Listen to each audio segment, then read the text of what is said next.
Beliau katakan, Pak Doni, kalau pemerintah, Bapak Presiden mau butuh biji terang besi, saya akan siapkan. Pak, kalau permintaannya sekian banyak, pokoknya saya siapkan, unlimited, luar biasa. Jadi almarhum Oni Gapa adalah seorang pejuang lingkungan yang sangat komit dengan pohon terang besi.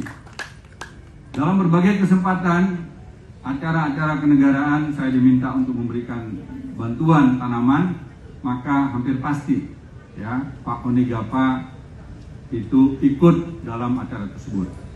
Di Aceh, di Medan, di banyak tempat ya Pak Oni Gapa selalu hadir. Oleh karenanya saya minta waktu sedikit pada Bapak Ibu semua untuk menundukkan kepala.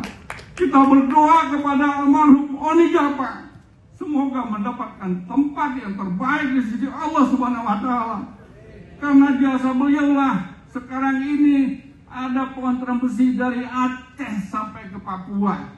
Tanpa Oni Gapa tidak mungkin pohon terang besi ada di banyak wilayah di negara kita ini. Sekali lagi, mari kita tundukkan kepala sejenak, bermohon kepada Allah Subhanahu wa Ta'ala agar almarhum mendapatkan tempat yang terbaik di sisi Allah Subhanahu wa Ta'ala. Berdoa mulai.